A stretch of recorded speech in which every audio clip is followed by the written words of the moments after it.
Yo! What is going on, everybody? I hope you guys are doing well. Welcome into today's video, which is how to get to rank 1. In this video, I'm going to be giving you guys tips and tricks on how to improve your gameplay for a more higher level experience, and little things that you can do and strategies that will help you rank up a lot easier. Some of you may be watching this who have never been rank 1 before and are looking to get to rank 1, or maybe you are a rank 1 gamer, or maybe you're not a rank 1 at all. Maybe you're rank 20, you've just bought the game and you're interested in seeing what's up. If at any point in this video you find this video useful, be sure to subscribe to the channel. It would really help me out, and of course leave a like if it helped.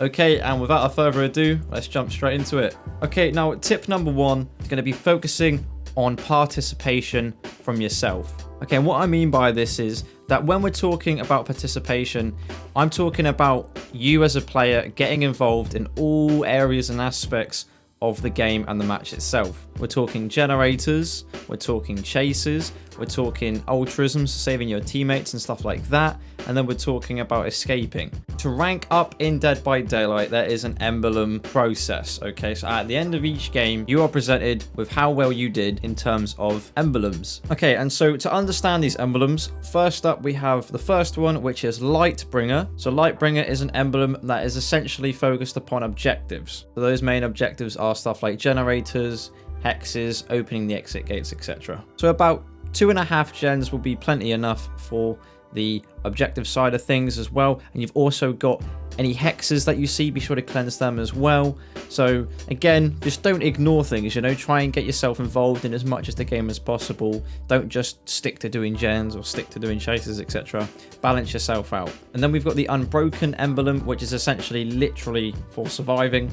Now, this one's a little bit tricky because a lot of variables come into this. If you, for instance, if you escape the match without being downed, you will get a iridescent perfect emblem for Unbroken. Again, wouldn't focus on this too much, do the best you can. Then we have Benevolent. Benevolent is all to do with altruism. Okay, now with this one, a few tips to how to level this one up more efficiently is I would recommend Borrowed Time. That way, it's going to almost ensure that you can get safe hook rescues, which give you maximum points for unhooking. So with this, unhooking people gives you points, healing teammates gives you points, pallet saves or flashlight saves gives you points for this. And then the final one, we have Evader. So this is going to be essentially to do with chases and then evading the killer. Now, obviously, don't go running around looking for it. Really don't shy away from the killer and hide all the time, because that does hurt your Evader emblem points. So you do also get points for being near the killer but not getting in a chase, but you're more likely going to get this naturally. Now, chases, we're going to go into this a little bit later in the video. Your build is going to really help you out here, but we'll go more in depth with that. Obviously, you might be bad to start with, and you will improve a lot over time if you just take those chases on. Try not to shy away from them. Take those chases on. If you get into a chase and escape the chase and the killer loses you, then you get a lot of good points for the Evader emblem. Obviously, the longer the chase, the more points you're going to get. More participation is more points. Balance is key. You want to be trying to dip into every single area of the emblem process. That will help you a lot in terms of ranking up. Tip number 2.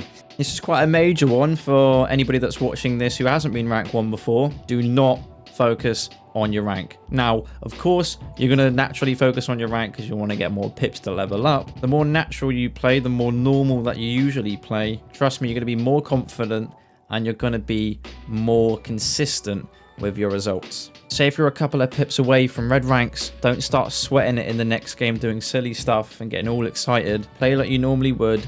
Keep it calm. Slow and steady wins the race in this one. On top of this, surviving is not winning. You can have an amazing game, be an absolutely great teammate and still die. You helped the team out. That's what it's about. The experience of that match is more important than surviving. Tip number 3, quite a basic tip to rank up in Dead by Daylight, is just pour the hours in. Pour the hours in. The more you play, the more you're going to rank up naturally. It's quite basic. You're just going to become better the more you play Dead by Daylight. You're going to get more knowledge and it's going to help you out a lot more. Brings me on to my next tip. Tip number 4. Playing with friends, survivor friends, significantly makes it a lot easier to rank up in Dead by Daylight. Now, that doesn't mean that solo queuing is impossible.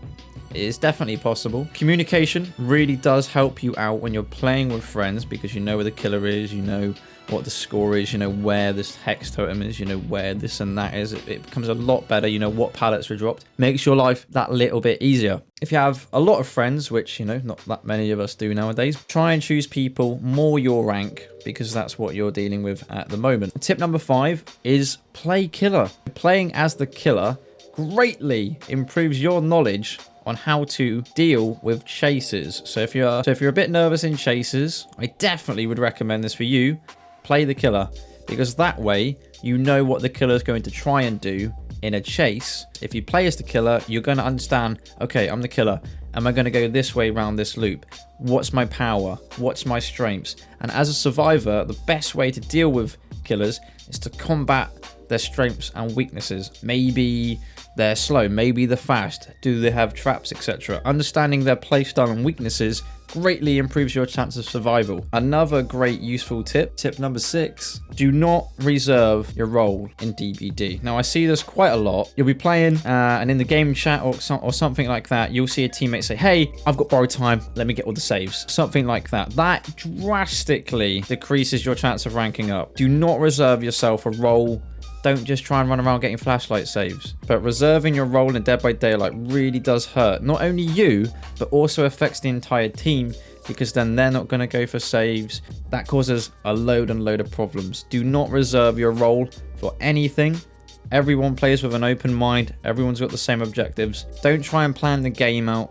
Deal with it as it comes. This next tip is major. Tip number 7 is going to be to do with your build and your play style. Play with a perk build that really complements your play style. So this is kind of almost my meta build that I usually play with. So this sort of concept, okay, of this perk build is what I would recommend, but obviously it's up to you and you play to your strengths. Not necessarily these perks, but this sort of balance in a perk build. Okay, so first up we've got an altruism perk. Now you don't have to have this, but it is very, very useful. This can be anything like borrowed time will make it, anything like that. Some sort of perk that is going to help you either with altruism or helping teammates. Next up is an exhaustion perk. This is almost vital. Everyone should pretty much have an exhaustion perk, at least one. So when it comes to exhaustion perks, I'm not going to tell you which perks to use, because this is completely personal preference, and this is really what I'm on about. This comes in the play style. What suits you the best?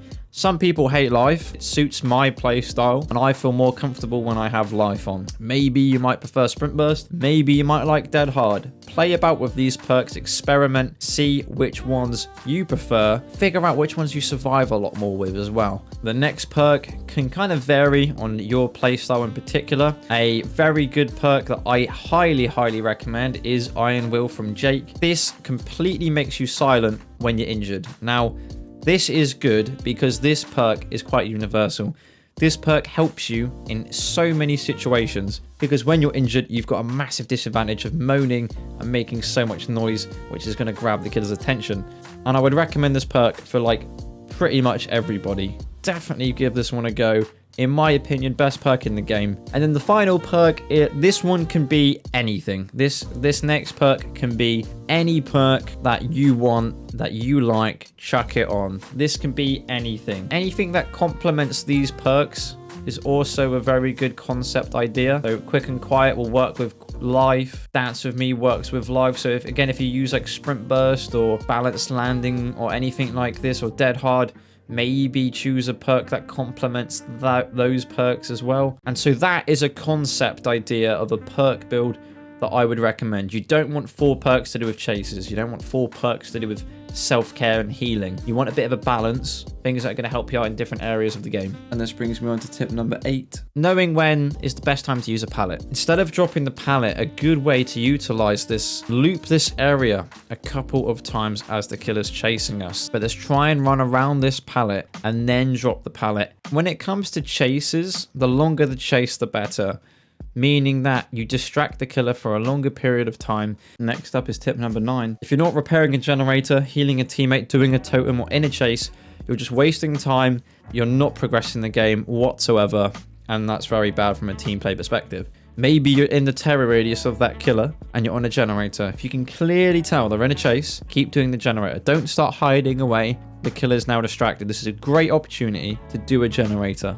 Or if a teammate is doing a gen and you're getting chased, try not to loop the area where that teammate is doing a generator. This brings me on to my final tip. This one is optional, but it will help you out a lot. This is tip number 10. Play kill your friends. Practice on maps that you're maybe not as confident on, or you don't know as much. Try and play them against different killers with your friends and understand where the loops are. Understand where your pallets are. Understand where are strong points for your survivor. Understand where to go in a match, because that way when you do actually start playing on normal servers and the normal actual matches, you'll feel more confident. You won't be running around like a headless chicken wondering where is the generator, where's my window, where's my pallet. That will help you out a heck of a lot more. And of course, like I said, if you're not as confident in chases, knowledge helps you out a lot in surviving, in chases, and in every aspect of Dead by Daylight. Knowledge is power. And also, if you have a great useful tip that I've not mentioned,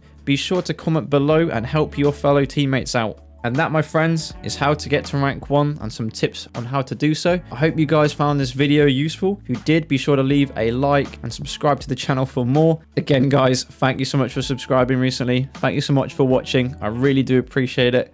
Let me know which tip was your favorite, and I'll see you guys in the next one.